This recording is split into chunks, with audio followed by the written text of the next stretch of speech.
열왕기하 2장 19절에서 22절. 그 성읍 사람들이 엘리사에게 말하되 우리 주인께서 보시는 바와 같이 이 성읍의 위치는 좋으나 물이 나쁨으로 토산이 익지 못하고 떨어지나이다. 엘리사가 이르되 새 그릇에 소금을 담아 내게로 가져오라 하매 곧 가져온지라. 엘리사가 물 근원으로 나아가서 소금을 그 가운데 던지며 이르되 여호와의 말씀이 내가 이 물을 고쳤으니 이로부터 다시는 죽음이나 열매 맺지 못함이 없을지니라 하셨느니라 하니 그 물이 엘리사가 한 말과 같이 고쳐져서 오늘에 이르렀더라.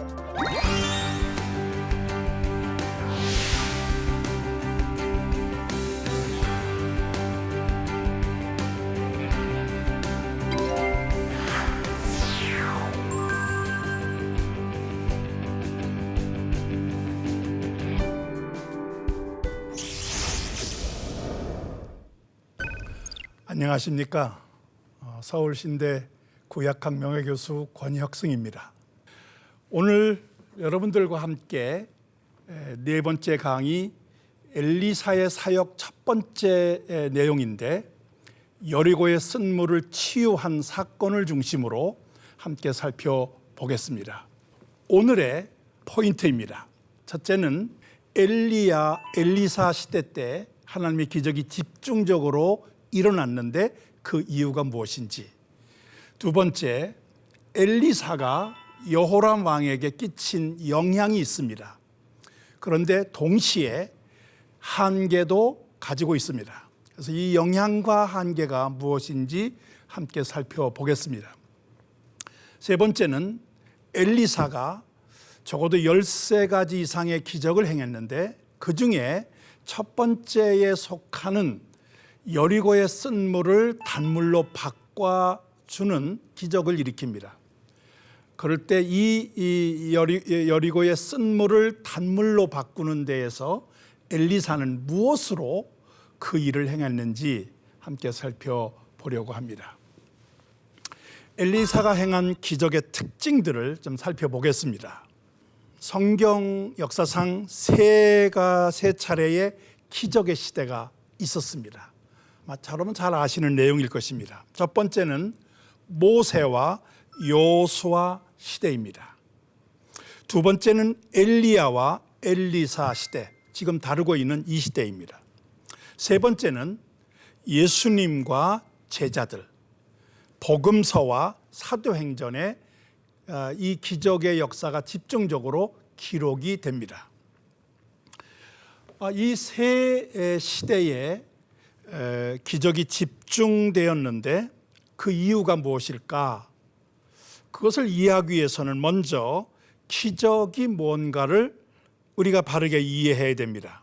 저는 기적을 하나님의 주도적인 역사 개입 방법이다, 그렇게 정의를 내립니다. 여기서 말하는 하나님은 창조주이십니다. 창조주 하나님께서 우리의 삶에, 우리의 역사에 개입하시는 것, 그것이 기적이라고 하는 것이에요. 기적의 필요성이 있습니다. 그것은 역사적으로, 상황적으로 위기 상황, 음극 상황일 때에 기적이 일어납니다. 평상시에 일어나는 것이 아니라 기적이 일어날 수밖에 없는 어떤 상황이 있어야 한다 하는 것입니다. 세 번째로 이 기적이 일어남으로 인해서 어떤 결과가 주어지는가? 그것은 창조주 되시는 하나님, 바로 그 하나님이 모든 것을 만드신 창조주이시라고 하는 것을 드러내게 됩니다. 모세와 여호수아 시대 잘 아시는 대로 나라를 세워야 되는, 모든 것을 새롭게 만들어야 되는 아무것도 없는 상황이었습니다. 더군다나 모세는 애굽을 출발하여 가나안으로 가기까지 사막 광야를 지나게 됩니다. 환경적으로 아무것도 할 수 없는 위기 상황입니다. 하나님께서 기적으로 개입하지 않으면 한 발자국도 움직일 수 없는 상황. 그게 바로 모세 여호수아 시대인데 하나님의 기적이 집중됩니다. 그렇다면 엘리야 엘리사 시대는 어떤 때인가? 이스라엘 역사상 왕정이 시작된 이후 안정된 상황, 안정된 기간을 지나게 되지만은 엘리야 엘리사 시대 때에는 바알 신앙의 도입으로 인해서 이스라엘 사회가 완전히 무너지는, 종교적으로 사회적으로 그리고 모든 것이 다 무너진 상황입니다. 그 상황 속에서 엘리야 엘리사를 통하여 기적의 역사를 일으킬 수밖에 없었다 하는 것입니다. 그렇다면 예수님과 제자들 시대에는 왜 기적이 집중했을까? 당연히 위기 상황입니다. 유대교는 율법주의에 지나치게 편중되어서 하나님을 믿는다 하지만은 실질적으로는 자기들의 행위를 믿는 시대였습니다. 거기에다가 헬라 사상의 그런 세속화가 급속하게 들어와서 이런 그 무미건조해진 종교의 세속화 물결이 겹쳐다 보니까 그 시대는 참다운 신앙을 찾아볼 수 없었던 참담한 기간이었는데, 바로 그때 예수님께서 이런 기적들을 행하심으로 하나님이 살아계심을 드러내시게 되었다 하는 것입니다. 제가 이스라엘에 있으면서 양들을 치는 목자들을 지켜본 적이 있습니다. 그런데 이 목자들이 위치하는 자리가 두 군데입니다. 아무 문제가 없을 때 양들이 자유롭게 풀을 뜯어 먹도록 내버려 둔 채 목자는 양들 뒤에 가 서 있습니다. 그러나 위기 상황이 오면 목자는 양들 앞으로 나아가서 그 양들을 진두지휘합니다. 목자가 양 앞으로 나아가서 양들을 이끌고 가는 이 상황, 저는 이거를 하나님의 기적의 기간이다 그렇게 생각을 합니다. 엘리야 기적의 성격을 좀 분석해 보도록 하겠습니다. 모세와 여호수아 시대 때의 기적은 모든 백성들 전체, 다시 말하면 국가 전체의 유익을 위한 것이었습니다. 그런데 엘리사 기적은 개인적인 유익이 초점이 거기에 맞춰져 있어요. 예수님의 기적도 마찬가지예요. 개인의 유익을 위한 기적들이 많습니다. 물론 그것을 통해서 예수님께서 하나님의 아들이시고 창조주이심을 드러내는 결과는 있습니다마는 성격상 개인적인 유익이 많다는 것입니다. 자, 여기에서 왜 개인적인 유익이 강조되는 것일까? 저는 그 이유를 이 엘리야 엘리사 시대 때, 그리고 예수님과 제자들이 활동하던 이 복음서 시대 때 사회정의가 붕괴되면서 개인이 보호받을 수 있는 여건이 안 되기 때문에 엘리사는 개인의 어려움을 극복해주는, 해결해주는 그런 기적들을 행하게 됐습니다. 엘리사가 정치권에, 특히 왕에게 영향을 끼치게 되는데, 이것은 선지자 본연의 역할이기도 합니다. 왜 그러냐 하면 선지자는 하나님께서 왕을 위해서 세운 대변인입니다. 다윗 왕 시절에 나단이라는 선지자가 있습니다. 다윗 왕은 모든 문제를 나단과 상의합니다. 그것은 하나님의 뜻을 구하는 것이었어요. 다윗이 밧세바를 범하는, 그리고 우리아를 죽음에 몰아넣는 엄청난 잘못을 범했을 때 나단은 하나님의 이름으로 그에게 가서 그의 잘못을 지적합니다. 선지자의 역할은 왕에게 하나님의 메시지를 전달하는 대변인이었었는데, 그 역할이 엘리사 시대 때 부분적으로 회복이 됩니다.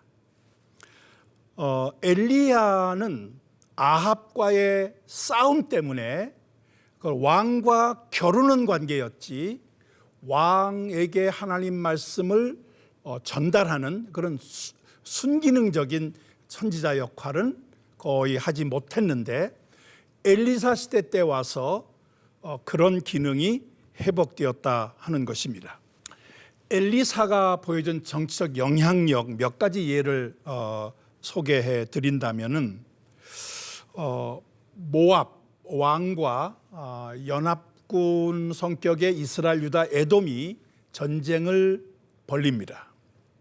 이때 한 일주일 정도 시간이 지난 뒤에 물이 떨어지는 어려움을 겪습니다. 그때 이 연합군의 그 왕들, 세 왕들이 선지자를 찾아서 자문을 구하자 하고 찾아온 게 엘리사였습니다. 엘리사는 골짜기에 개천을 많이 파라고 하면서 거기에 물이 곧 고이게 될 것이다 이렇게 얘기를 해주는데 그대로 이루어지는 사건이 있었습니다. 또 하나는 6장 8절로 10절에 나와 있는 내용인데 아람 왕이 전쟁을 치기 위해서 군대를 이제 파병하게 되는데 그러면 어디에다가 진을 칠 것인가 하는 것이 당연히 전략적으로 세워야 될 문제입니다. 그런데 그 내용을 엘리사가 그대로 왕에게, 이스라엘 왕에게 전달해주고, 그러면 아람은 전쟁을 치기 위해서 진을 쳤는데 그걸 미리 안 이스라엘이 공격해 와서 번번이 전쟁에 패배를 하게 됩니다. 아람 왕은 이거는 우리 가운데 간첩이 있는 게 아니라 의심할 정도로 굉장히 고민을 하게 됩니다. 여기서 우리는 엘리사가 왕에게 중요한 군사 정보를 미리 알아서 전달해 주는 그런 역할을 했다는 점에서 영향력이 매우 컸다 하는 걸 볼 수 있습니다. 9장을 보면 예후를 왕으로 세워서 정치 종교 개혁을 이루게 되는데 그건 역시 엘리사가 뒤에서 조종하는 그런 역할을 합니다. 네 번째는 이제 마지막 엘리야가 죽기 전에 병이 들었는데 그를 문병 요아스의 고백이 있습니다. 내 아버지여 내 아버지여 이스라엘의 병거와 마병이여. 혹시 이 표현을 기억하시는 분 계실 것 같습니다. 엘리야가 승천하기 직전에 엘리사가 스승을 향해서 했던 고백과 똑같은 내용입니다.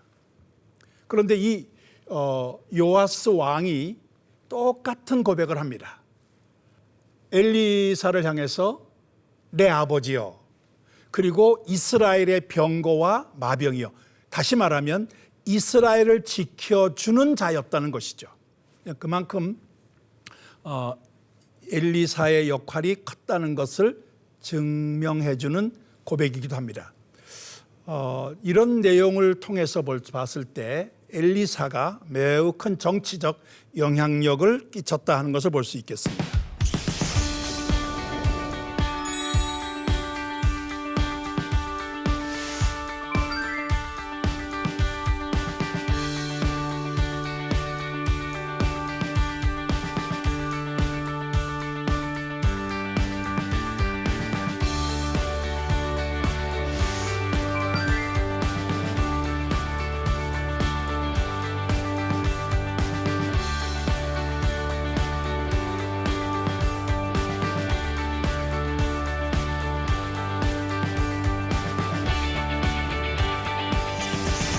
다음으로 여호람 왕에게 끼친 긍정적 영향과 부정적 한계인데 이 3장 2절로 3절 내용을 보면 이렇게 되어 있습니다.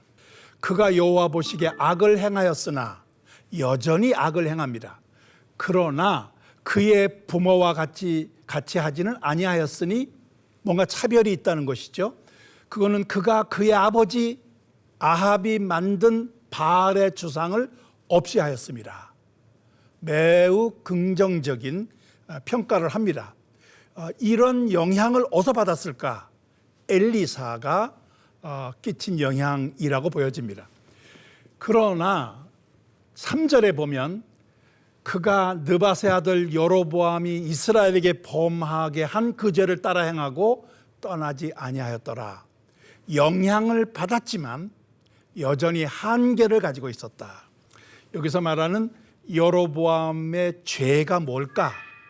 그것은 뒤에 제가 자세히 설명을 드리겠습니다마는 여로보암 왕은 남북 분열에 분열되었을 때 북왕국 이스라엘을 세웠던 초대 왕입니다. 그는 예루살렘 대신 베델과 단에 산당을 짓고 금송아지를 만들어 섬기게 했고, 그리고 레위인 제사장이 아닌 일반 사람으로 제사장을 세웁니다. 그리고 7월 절기가 아니라 한 달 뒤인 8월 절기로 명절을 바꾸는, 그래서 장소도 그리고 그 제사를 지내는 사람도 대상도 그리고 시기도 다 바꿔버리는 그런 잘못을 범한 사람인데, 그 여로보암이 범한 죄를 떠나지 않았다, 그렇게 평가를 하고 있는 것입니다. 이제 오늘 주제의 내용이기도 한 여리고의 쓴 물을 단물로 고친 그런 사건을 함께 살펴보고자 합니다. 요단강을 건넌 후 첫 번째 기적 사역이기도 했습니다. 여리고의 물 문제가 있는데, 여리고 사람들이 자신들의 문제를 정확하게 진단한 것에 높은 점수를 주고 싶습니다. 2장 19절에 보면 이 성읍의 위치는 좋으나, 성읍이 자리하고 있는 그런 장소라든지 여러 여건은 좋지만 물이 나쁨으로 토산이 익지 못하고 떨어지나이다. 여리고의 위치, 환경 모든 게 좋지만, 그러나 왠지 모르게 토산이 익지 못하고 과일이 익지 못하고 밀이 떨어져 버리는 거예요. 그 원인을 여리고 사람들은 물이 나쁘다는 것을 진단합니다. 이런 말 있지 않습니까? 진단만 제대로 하면 병은 쉽게 고칠 수 있다. 우리가 살아가면서 많은 문제를 접하게 되는데, 그 문제의 원인이 뭔지를 안다고 하는 것은 해결의 실마리를 찾았다는 뜻이기도 합니다. 그 문제를 진단하고 난 다음에 엘리사에게 와서 문제 해결을 요청합니다. 2장 19절, 그 성읍 사람들이 엘리사에게 말하되, 저는 문제의 진단과 함께 그 문제를 해결할 수 있는 유능한 인물을 옆에 두고 있었다. 다시 말하면 병이 들었는데 그 병의 원인이 뭔지를 진단하고 그 병을 고칠 수 있는 의사가 함께 있다, 그런 것입니다.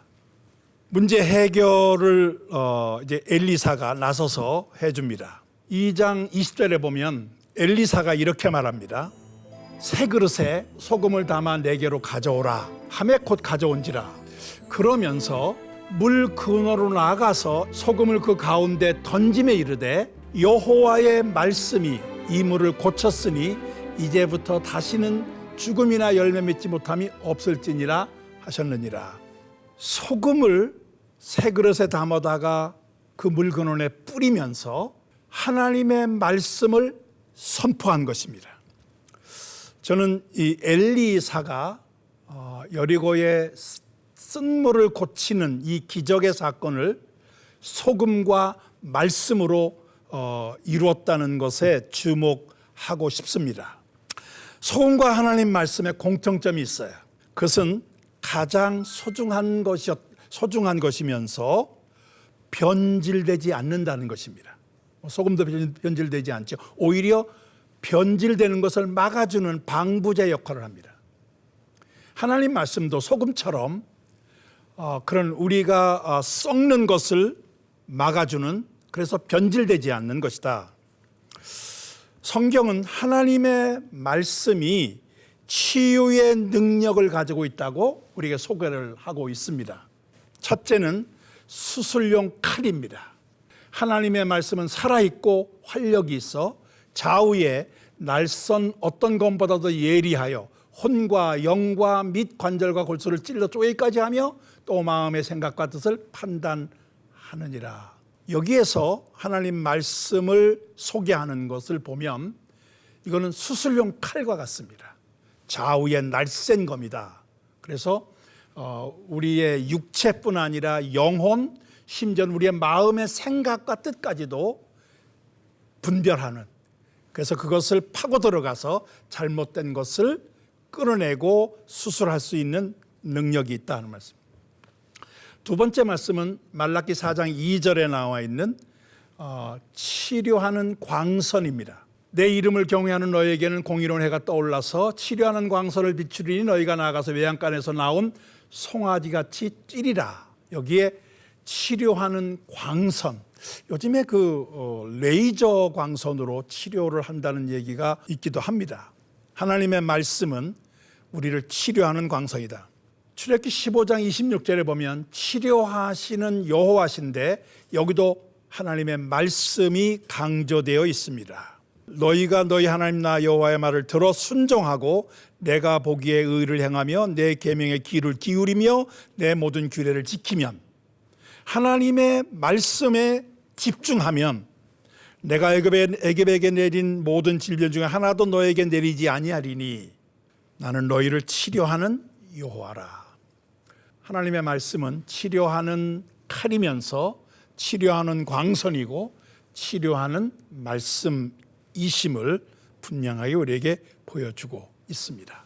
엘리사의 셈이 오늘까지 그 자리에 그대로 유지가 되면서 아마 여리고를 방문하셨던 분은 엘리사의 우물을, 엘리사의 셈을 방문하신 적이 있으실 것입니다. 2장 22절에 보면 그물이 엘리사가 한 말과 같이 고쳐져서 오늘에 이르렀더라. 성경에 쓰여진 그때까지 존재하고 있었지만 그 이후 지금까지도 엘리사의 셈은 여리고에 그대로 존재하고 있습니다. 엘리사가 요단강을 건넌 후 첫 번째 보여줬던 기적, 여리고의 쓴 물을 단물로 바꾼 역사의 사건 함께 살펴보았습니다. 오늘 함께 나눈 내용을 우리가 어떻게 적용할 것인가, 오늘의 적용을 함께 살펴보겠습니다. 우리는 응급 상황이든 평상시든 언제나 하나님과 동행해야 합니다. 마치 목자가 양들을 앞에서도 이끌지만 뒤에서 보살피는 것처럼 위기 상황에도 평상시에도 하나님과 함께 가야 한다, 그런 것입니다. 응급 상황에서는 앞장서서 적극적으로 개입하시는 하나님, 때로는 기적을 통해서 우리 문제를 해결해 주시는 하나님, 그러나 동시에 평상시에도 우리 뒤에서 우리가 하는 일을 지켜보시는 하나님, 그 하나님과 동행하는 우리 모두가 되시기를 바랍니다. 두 번째, 여리고 사람들이 토산이 익지 않고 떨어지는 문제, 얼마나 심각한 문제겠습니까? 그런데 그들은 그 문제가 물이 잘못돼서 생긴 것이라고 하는 진단을 하게 됩니다. 마찬가지로 여러분 삶에 쓴물이 계시다면 그 쓴물이 어디에서 원인된 것인지 그 근본 원인을 찾아 규명하는 것이 우선적 과제입니다. 혹시 여러 가지 삶의 쓴 어려움을 경험하고 계시면 그 원인이 무엇일까? 특별히 하나님과의 관계에서 내가 혹시라도 잘못한 것이 무엇인가 하는 것을 한번 살펴보면서 원인을 찾아 규명하는 자세를 가지시면 좋겠습니다.